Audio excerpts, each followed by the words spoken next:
It is Monday, October 17th, and welcome to the Wiltfong Whiparound. I am Lance Glynn, and I am joined by the 24/7 Sports Director of Recruiting, as always, Steve Wiltfong. And Steve, we have a busy show to talk about. So many big weekends this past Saturday, big recruiting weekends, a lot of big games, of course. But first and foremost, before we start, Steve, what a week it was in college football. How are you, and how much did you enjoy all of the games that we saw, all the really great games that we saw this past Saturday? Hey, good morning, Lance. My eyes are still heavy, man. That was a hell of a college football Saturday. So many great games that went down to the wire. Had fun writing about it. Had fun watching it. Had fun, talking to prospects that were there, soaking in the great atmospheres across the nation on Saturday. Just a fantastic day of college football. And before we start, if you're watching on YouTube, make sure to like this video and subscribe to the 24/7 Sports YouTube channel. And if you're listening on the 24/7 Sports Football Recruiting Podcast feed, make sure to give us a 5-star rating and a review. So, Steve, let's jump right into it. Probably the biggest game of the weekend. Tennessee and Alabama. Neyland Stadium was rocking. They still might be partying in Rocky Top in Knoxville, Tennessee. The goalposts were out of the stadium. Fans were going crazy. It was a walk-off field goal for the Vols as they defeated Alabama for the first time in over a decade. I think, 15 or 16 years for Tennessee, and they had a lot of big talent, a lot of big recruits on hand to witness the massive win for Josh Heupel and his program. So what are you hearing coming out of Knoxville? How amped were these recruits to have seen such a big win for the Vols and really see the Vols take the next step in their rebuild under Heupel? Well, first, before we talk about the recruiting ramifications of a big win like that over Alabama, their first time knocking off the Crimson Tide in 15 years, I think I solved their goalpost problem last night, Lance. I tweeted out a picture. Yes, I saw that. It would take a hell of an effort to get some goalposts like that down and out of the stadium. And again, they say that, first of all, I think those goalposts are classic and they can stand in any generation. I don't know if they're going to post a picture of the tweet here so people can see, but it would take a hell of an effort to get those goalposts down and out of the stadium as well. But I love those double-sided goalposts, that are just kind of just screams 80s, 90s football. But fans rushed the field. Cigars were lit. The lights of Neyland Stadium were flashing, and there was a sea of orange on the field. And a lot of people that were on the field were recruits that had front row seats to watch Tennessee knock off Alabama. They were racing down on the field and soaking in that atmosphere and that environment and that excitement. And quite frankly, a lot of them were cheering their asses off for Tennessee to knock off Alabama. One of them in particular, David Hobbs, top 247 defensive lineman there, who was making his second trip to Tennessee this year. He took his official earlier in the fall to watch Tennessee get the demon off their back of the Florida Gators and knock off the Gators. And then they were in town here for this win over Alabama. And talking to his mom, after the ball game, she said that they were cheering the whole time. They were cheering the entire game for Tennessee, and Alabama's a finalist. Alabama, Georgia are the two other schools I'm looking at alongside Tennessee for Hobbs. And she's reiterated a couple times to me that game day environments are important to her son, and it's tough to top Rocky Top, and then Hobbs himself talked to him a little bit afterwards, and obviously he talked about the direction of the program. And he also told me the big nugget, Lance, is that Tennessee has set the bar in his recruitment. So he has future official visits to Georgia and Alabama. I have my crystal ball in North Carolina. I need to move it to the current pulse. So I'm going to have to move that to Tennessee, and we'll see what happens with these upcoming visits to Alabama and Georgia. I know he was extremely excited about Tennessee, but I am still not sleeping on Alabama or Georgia in the David Hobbs recruitment.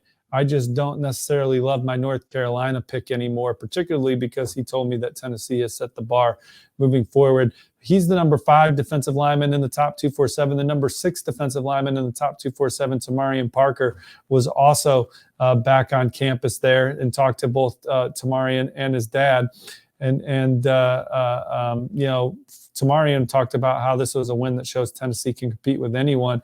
And his dad just talked about how electric it was as well. Said his son had a blast. Said his son was into it more than him. To see the fans storm the field was amazing. And Clemson has been trending on the crystal ball for Tamarian Parker, Lance. But his dad said at the end there, I think he's seen a different side of the program tonight, talking about Tennessee and the potential they have going forward. He has a later official visit scheduled. But this Tennessee class that ranks number 10 nationally has really been souped up on the defensive side of the ball.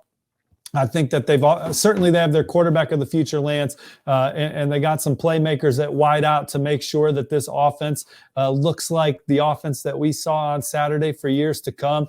But defensively, I really think that they're elevating the program under this new staff, and to add Hobbs and Parker to what's already in the fold would be tremendous and give Tennessee maybe one of the best overall defensive hauls in the country as well. Staying on that side of the ball, 2023 defensive back Tyler Scott, who's really seen his recruitment blow up. All the SEC heavyweights, for the most part, are in the mix trying to land him late in the cycle. He told me Tennessee was his number one school coming out of the visit. He loved everything about it. Still think Tennessee's the one to beat for 2023 offensive lineman Bison Lang. And then certainly now we could have a whole show just talking about reaction from 2024 and 2025. So if you want to know what the plethora of 5 stars in those classes said about the Vols, just head over to Go Vols 247. I have an article over there. Ryan Callahan has an article. We're starting to get some individual articles up over there. So our Tennessee site is rocking and rolling over there. But the thing is, Lance, that game, I was trying to get in touch with prospects and their families after the game ended. And this has never happened to me in my history of covering recruiting for over 20 years. I think that's cell phone era the whole time. But I couldn't get through to anybody for like 30 to 45 minutes. Phones just busy partying, Steve. They're too busy partying. No, they weren't ringing. Like the phones just weren't ringing. Messages weren't going through. I put something up on the Go Vols message board that, hey, there's no service. There's no cell phone service in Knoxville. I didn't know if they took the tower down and threw that into the river with the goalposts, because I couldn't get through to anybody. And then, some people were commenting on the board about the struggles of the cell phone service around there. But after the Florida game, I was able to reach people easily. It was just a different kind of a deal there with the cell phone. They didn't have the bandwidth. You couldn't get through to anybody in Knoxville shortly after Alabama went down for the first time in 15 years. Yeah, it's one thing to obviously get the monkey off your back beating Florida, but to get the monkey off your back beating Alabama for the first time in 15 years, that's a whole different story, a whole nother level. And like you said, hey, maybe the cell phone tower went in the river alongside the goalpost. And who knows, maybe they're still partying out there in Knoxville. But I want to move on now across the country and head to Utah. And what a win it was for Kyle Whittingham and his Utes. They score a touchdown late. Say that again. I'm sorry. The Utes. The 2 Utes. Excuse me, sir. Did you say Utes? Utes. You see my cousin Vinny, Lance? Excuse me. I've seen it a little before my time, and I'm not aging you. Don't worry, but a little before my time. You got to remember, I'm only 26 years old, Steve. I'm still a young buck, man. I'm still a young buck, but yes, I've seen it, of course. But what a win for Kyle Whittingham, 43-42 over the USC Trojans, and maybe the biggest win they've had in a long time, in front of a sellout crowd at home. It was a primetime night game as well for Utah, and I mean, they go for 2 at the end, which was such a gutsy call by Kyle Whittingham to do that. Obviously, do or die in that game. They get it. Cameron Rising had a great game. They come out victorious. What are you hearing coming out of Salt Lake City after so many top targets took in what was, like I said, a big, big win for that Utah program? Yeah, Cameron Rising, 515 yards passing, 2 touchdowns, had the 3 rushing scores, including the game winner. And so you flip from the Tennessee game to the Utah-USC game, and the atmosphere was obviously electric inside Neyland, and the recruits validated that. But I swear, like, the audio in my house for the Utah game was just as good. Like, it was loud at Utah. They erased the deficit.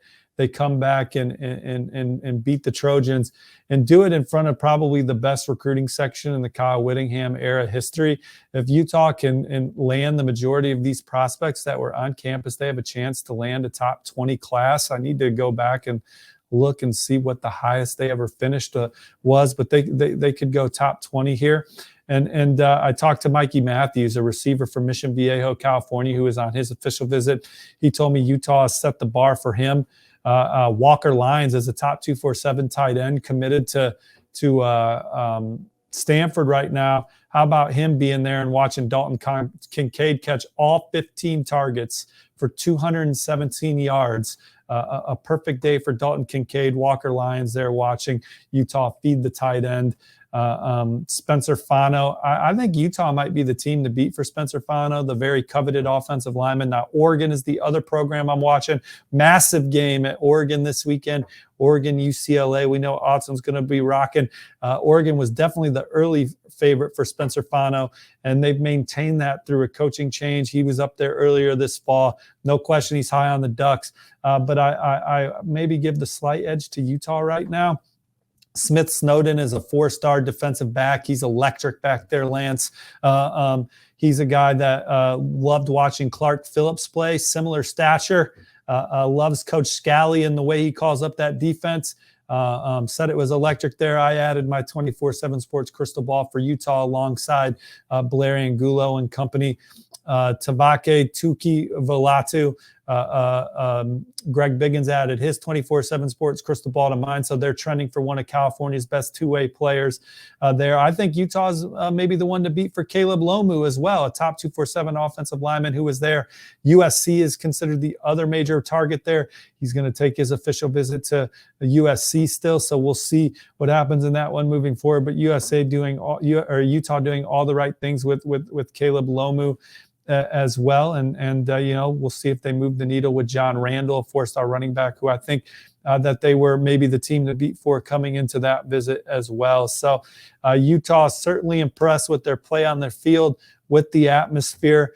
Obviously, they're right in the middle of it to win the Pac-12 again this year, and it seems like their best football is ahead of them with the way they played against USC on Saturday. We'll see if their recruitment's best ahead of them, but I think that Smith Snowden, Caleb Lomu, Spencer Fano, and Mikey Matthews. If I was predicting today, I think all 4 of them end up in Utah's class. You and I both know a lot of recruiting still to be done by the time any of those things actually become official. Oh, yeah, absolutely. Still a lot of time left before you need to put pen to paper for that early signing period in December, and, of course, the traditional one in February. But, Steve, I have a question. You brought up Walker Lyons. And obviously committed to Stanford right now, but a very highly touted, highly coveted tight end. What could a performance like that by Dalton Kincaid do for his recruitment and his interest in Utah? Because, like you said, it really showed off the Utes and their ability to use the tight end, to feed the tight end, and for Dalton Kincaid to really make a massive impact in, like I said, what was a huge game for the Utes and a huge win for the program. I'm very interested to see what kind of stuff Brandon Huffman, our colleague, digs up on Walker Lyons coming out of that visit, because he couldn't have picked a better game to be at Utah. Again, with Dalton Kincaid going off, with the offense going off, and being in an electric environment, and being there watching a program that is playing at a high level. Now. We'll see what the next steps are in that recruitment. Stanford certainly has a trajectory at the tight end position of being consistent and making that a big part of their offense year in and year out. And then obviously a lot of young men that pick Stanford do so for more than the football team, right? It's when you get into Stanford, you get in as a regular student. You're not getting really any extra benefit because you're really good at football. So he had to do a lot of things to gain admittance in the Stanford. But Utah, he's obviously interested. Picked a hell of a game to go to. Couldn't have gone any better on the field for Utah as far as what they are trying to showcase him, and we'll see what happens. So before we talk about our last big weekend in Michigan, I do want to switch over to right now the top uncommitted prospect in the country, and that's Cormani McClain, 5-star defensive back out of the state of Florida, has so many big schools going after him. What's the latest that you know about his recruitment where he could be trending, where he might potentially be taking some potential visits, and just overall what Cormani McClain's up to, as obviously, like I said, there's about now 2.5 months left until the national signing period. I think the number one prospect in Florida, the number 2 overall player in the 24/7 Sports composite, number 1 cornerback. I think he has a good idea of what he wants to do. And so I wouldn't be surprised if this is a recruitment that does not go the distance. And I think that Florida, that's where my crystal ball is at, has done a tremendous job recruiting Cormani McClain and shown the trajectory of that defense under Billy Napier and company with the guys that they've recruited in this class. And the relationships he's built with that program and his family have built with that program are second to none. And I like where Florida stands with Cormani McClain. And I think that a decision is maybe closer than some of these other elite guys that are going to take it to December or maybe even perhaps February. I think that Cormani McClain is nearing a college decision, and my crystal ball is on Florida right now. But you got Alabama and Miami as the other 2 programs that have been strongly in the mix for him as well, and he definitely likes them too. But Florida, they have the number 8 class in the country right now, Lance. We talked about it a little bit on the last whip around, and I think that they're really reinventing themselves on defense with this class. They have a heck of a secondary haul already with Dijon Johnson and Bryce Thornton, the latest to join the fold alongside guys like Jakeem Jackson and Aaron Gates and Jordan Castile. And so I think that Cormani McClain would, if they're able to add him, it would certainly make for the best defensive back haul in the country. And Florida needs it as they try and take a program. You look at Tennessee 2 years ago, Florida, they're trying to, get some things fixed and operating there. And I think that they've shown some flashes on the field under Coach Napier and company. They've recruited at an extremely high level. Like we've talked about it before, under this new staff, they've beaten Alabama, they've beaten Georgia, and those programs on the recruiting trail for several prospects. And those are the recruiting battles you have to win to ultimately win on the field. And Cormani McClain would certainly be another one. And I like the way that's trending for Florida. And overall, I just like the trajectory of the Florida program. The SEC, man, it's getting real exciting there with some really good ball coaches at a lot of places. I think Ole Miss has got a chance to be 8-0 for the first time since the 60s. We got an email on that this morning from our guy, Benjamin Bradley there, and Andrew Tulin, those guys. I don't know who I'm supposed to give the credit for the stats and information there. Yes. Lance, we're the whole building research team, the whole research powerhouse team behind us. Yes, but absolutely. Ole Miss is fun, and they had another nice win on Saturday. Florida, Tennessee, obviously LSU going down to the Swamp. It's the SEC is getting extremely competitive. Yeah, and that's the thing you got to remember with the SEC, right? So much focus on Georgia, Alabama, Tennessee, but you have LSU that's 5-2. You have Mississippi State that is Will Rogers is playing like one of the best quarterbacks in the country. Ole Miss obviously has a chance to be 8-0. In regards to and A&M is not short on any kind of talent. 100%. They just got to figure out a new identity on offense, in my opinion. Get a new identity on offense. They got the personnel, the defense. The way their defense played against Alabama, that's only the beginning. Yep. Like those guys are young. Yep. There was a lot of babies out there. Like A&M has a chance to be a menacing defense. If everyone stays in the boat, then you're looking at the next 3 years for them. I mean, if they stay hungry too, it's hard. Once you get a little bit of success, it's hard to sustain it. People start reading their press clippings and stuff. That's why it's what's been so impressive about Alabama, obviously, and then what Coach Smart and company are trying to build at Georgia.